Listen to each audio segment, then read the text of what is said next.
Notebook हाँ चले answer जरा चेक कर लो क्या क्या मिला तो distance of UV question number 6 का थर्ड समझ क्या था याद है डिस्टेंस ऑफ यूवी क्या था डिस्टेंस ऑफ यूवी क्या मिलेगा 5 डिग्री 5 है 10 मिला क्या सबको डिस्टेंस ऑफ यूवी जो भी ऑनलाइन बैठे हैं दोनों का आंसर मिला गया 10 distance UV next one is distance p c distance p c आना चाहिए 6 आया सबको 4 minus 1 Yes, sir. इधर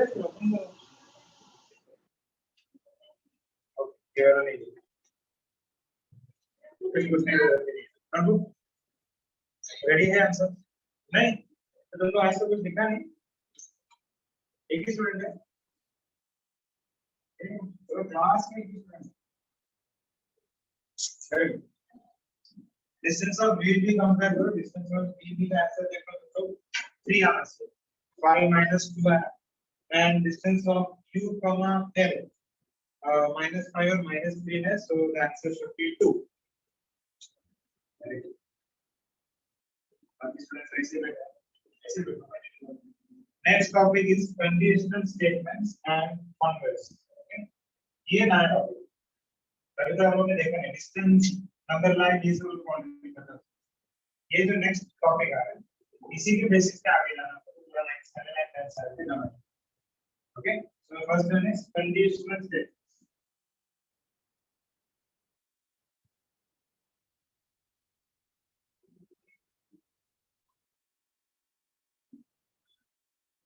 कंडीशनल स्टेटमेंट इसका मीनिंग क्या है स्टेटमेंट तो सबको पता है एक नॉर्मल सेंटेंस रहेगा जिसका हम लोग भी पता है ओके 5 plus 5 is 10 तो ये मैं बता रहा हूँ कि 5 और 5 ऐड करके कितना मिलेगा 10 तो एक स्टेटमेंट समझ रहा है ये क्या कुछ एक वर्ड यूज किया है कंडीशनल स्टेटमेंट अरे यहाँ पे कुछ कंडीशन हम लोग रखेंगे ओके फॉर एग्जांपल मैं ऐसे लिखूंगा if I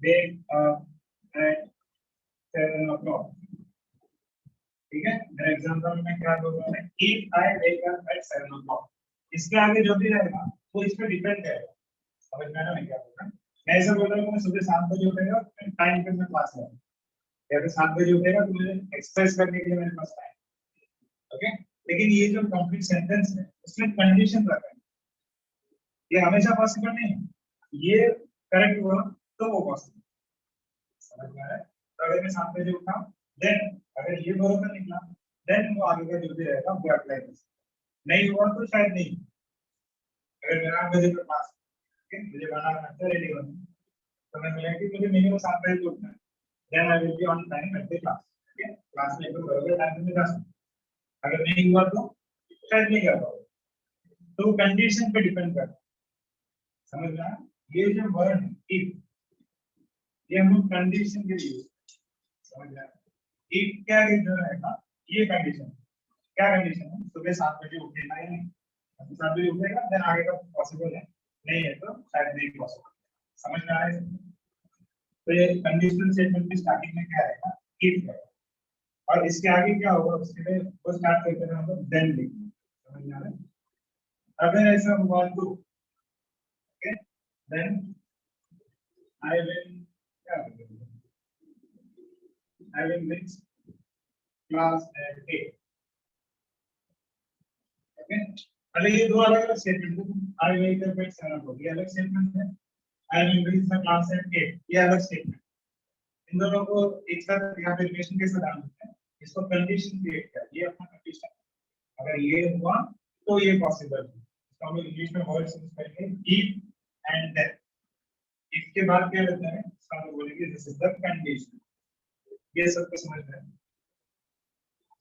ओके अब ये ज्योमेट्री में कैसे यूज होता है अभी समझो ट्रायंगल्स के बारे में मैं आपको बोलेंगे if triangle is equilateral ऐसे स्टेटमेंट समझ में आएगा अगर यहाँ ट्रायंगल इक्विलैटरल है तो ही आगे जाना नहीं तो आगे जाने का चांस मतलब वो ट्रू रहने का चांस नहीं ट्रायंगल इक्विलैटरल है क्या ये भी पता देखना पड़ेगा देन आगे का हम सॉल्व ओके ऐसे यहाँ पे एक मिनट एक नंबर 7 बजे उठा तो हमने कॉल सकते हैं ये लॉजिक समझ रहे हो तुम? ये रिलेट करने वाला तो इसके आगे ये देन वाला स्टेटमेंट है।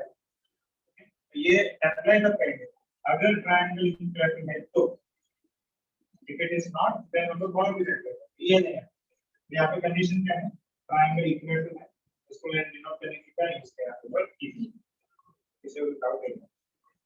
तो कंडीशनल स्टेटमेंट का स्ट्रक्चर रहता है कि एक कंडीशन रहेगा एंड देन के बाद उसके रिजल्ट। यहाँ पे साथ में जो था मैं आपको ये प्रोसीजर ये समझना वाली कैसे कि यहाँ पे कंडीशन में बताऊं और अगर सही नहीं बनता है देन वहां पे कुछ हो सकता है। लॉजिक समझना है कैसे? such statements are called conditional statements। ठीक है, जो मैं समझे है ना, पेज नंबर 8। अब ये जो पार्ट है, ये जो मैंने कंडीशन बोला था, उसका हम लोग बोलते हैं एंटीसीडेंट। एंटीसीडेंट मतलब मैंने कंडीशन क्या अप्लाई की, यहाँ पे एंटीसीडेंट क्या है ये। ओके, और वो कंडीशन सही रहेगा तो आगे क्या होगा, रिजल्ट क्या है, उसको हम लोग बोलते हैं कॉन्सिक्वेंस। समझ में आ रहा है? तो इफ के बाद जो सेंटेंस रहता है देन से पहले, तो अगर ये सेंटेंस प्रॉपर्ली लिखा है देन इफ के बाद से लेके देन से पहले तो मतलब इतना पार्ट, ये पार्ट को हम क्या बोलते हैं? एंटीसीडेंट। ओके, और देन के आगे जो पार्ट रहेगा लास्ट में वो रहेगा अपना कॉन्सिक्वेंस। सबको समझ में आ रही है?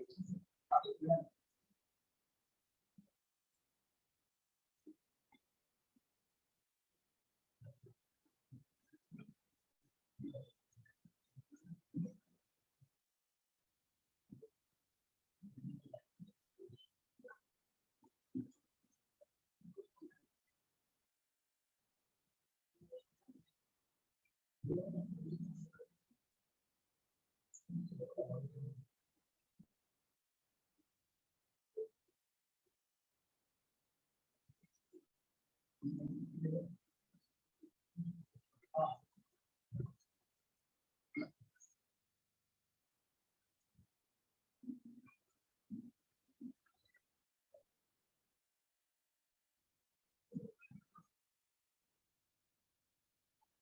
आगे इस पे क्या आएगा?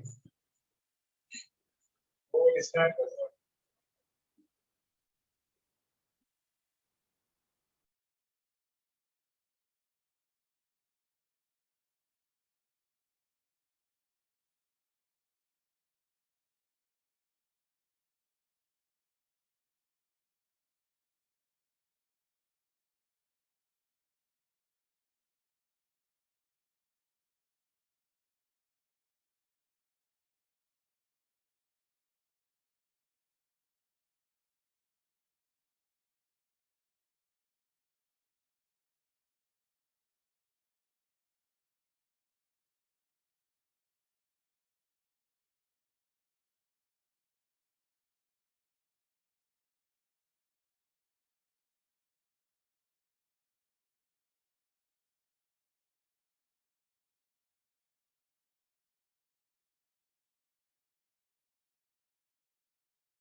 ओके, सो ये मैंने जैसे बताया, इफ के आगे जो स्टेटमेंट रहेगा, इफ के आगे जो पार्ट ऑफ द स्टेटमेंट रहेगा वो क्या रहेगा? जो जो ऑनलाइन बैठे तुम लोग को सुनाई दे रहा है क्या? Hello, Yes, sir. Yes, sir. Yes, sir. If के आगे जो पार्ट है वो एंटीसीडेंट है।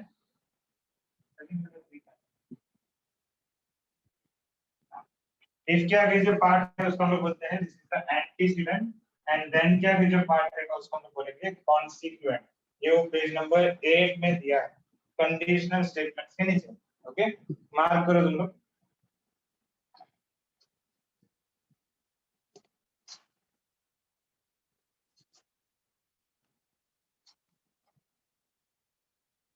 मार्क करना है और बाद में लिखना है। तो बस पेज छोड़ के हम लोग आज का प्रैक्टिस स्टार्ट करें।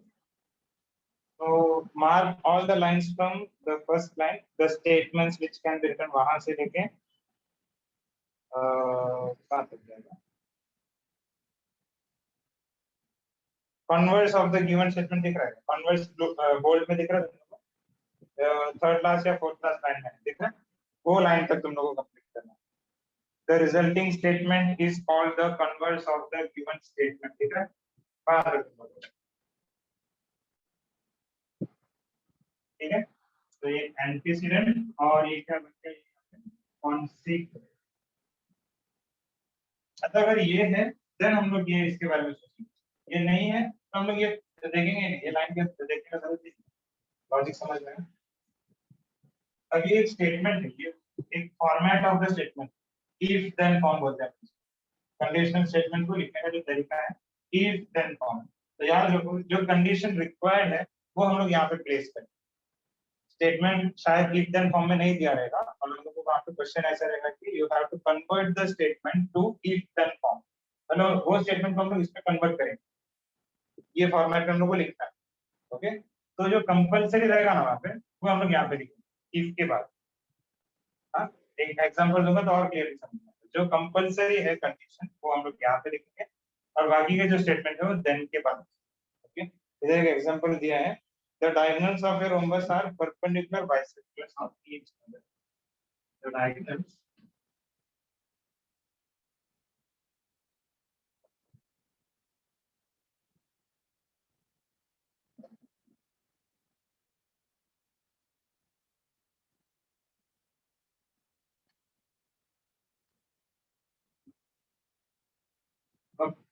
so statement क्या है? Diagonals of a rhombus are perpendicular bisectors of each other.